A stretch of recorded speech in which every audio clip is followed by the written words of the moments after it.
Hey, search for a cure.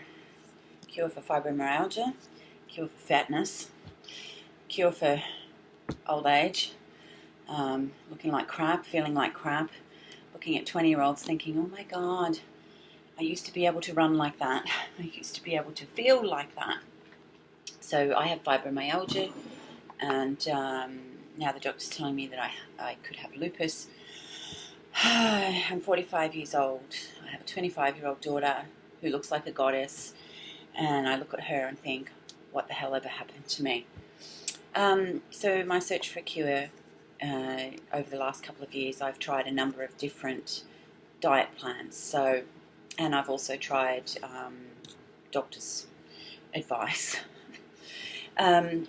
So this particular diet plan that I followed was on a video that came out on FMTV called Miso Hungry, about a gentleman who was very overweight and went to Japan and ate Japanese food for 2 weeks, came back to Australia, and then ate that Japanese food for another 2 weeks.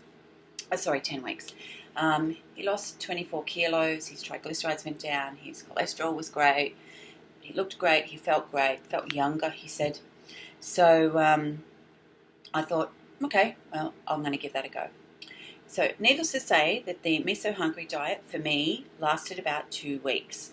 The food is awful. Okay, I do like Japanese food, and I do like going to Japanese restaurants occasionally and having, Japanese food. I love sushi. Sushi is something I probably eat at least once a week, the little California rolls.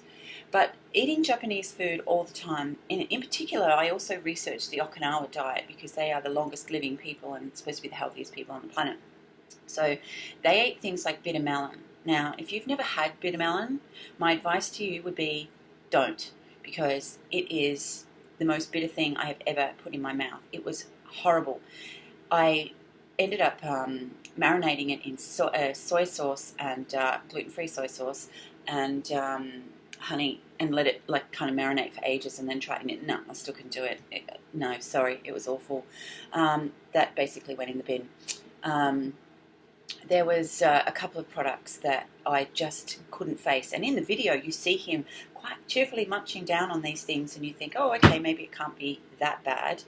I wasn't able to try natto, which is one thing in the video that he did say was not very pleasant, but he got used to it, and I really did want to try natto, but the only place I could find that had it was in Sydney, and they wouldn't send it to me because it was a refrigerated item. So I went to Springvale, I went to a lot of different places, and unfortunately wasn't able to find natto, but I was able to find a number of things that were really, really awful.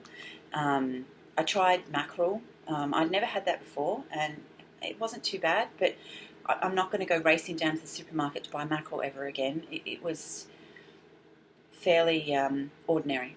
Sorry, I'm just looking up the name of the stuff that no, I don't have it here. There was another dish that he had, started with K, I can't think of it right now, but it was like this jelly in a pack, like the pack was about that big, and it was sort of a grey colour with little black spots through it, and you chopped it up and you twisted it around, and he was like cheerfully eating that with chopsticks, mind you. A lot of the Japanese food is really, really hard to eat with chopsticks.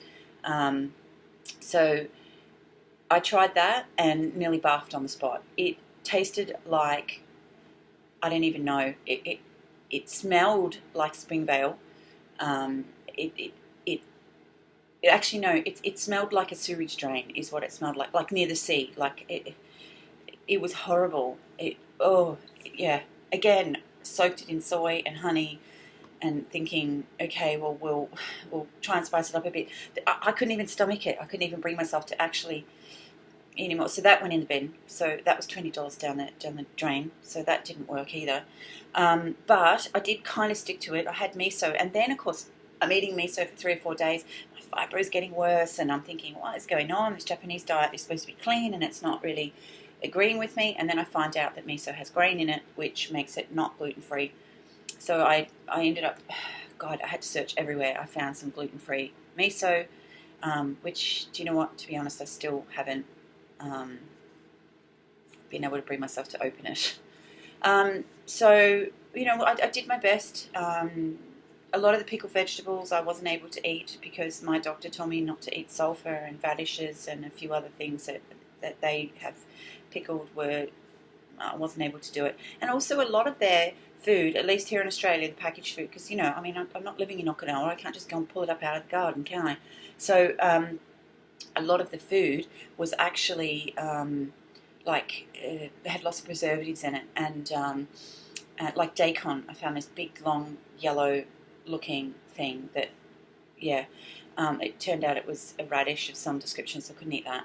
And it had, a lot of the stuff has MSG, which I can't have, and aspartame or aspartame, depending on how you like to pronounce it, which is an artificial sugar, which is something that particularly someone who's as sensitive as me should really stay the hell away from. In fact, we all should stay the hell away from aspartame or aspartame or whatever, or any kind of artificial sweetener. I think xylitol's okay, but you know, the jury's out, so who knows, in 5 years they're going to turn around and say, oh no, you can't have xylitol, it destroys brain cells. So, yeah, no, I'm sorry, but the Japanese diet didn't help my fibromyalgia one little bit. In fact, it got worse.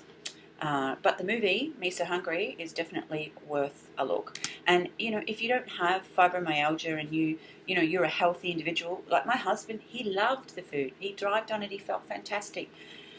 But for someone who has autoimmune disorders and chronic conditions, I would suggest staying away from Japanese food.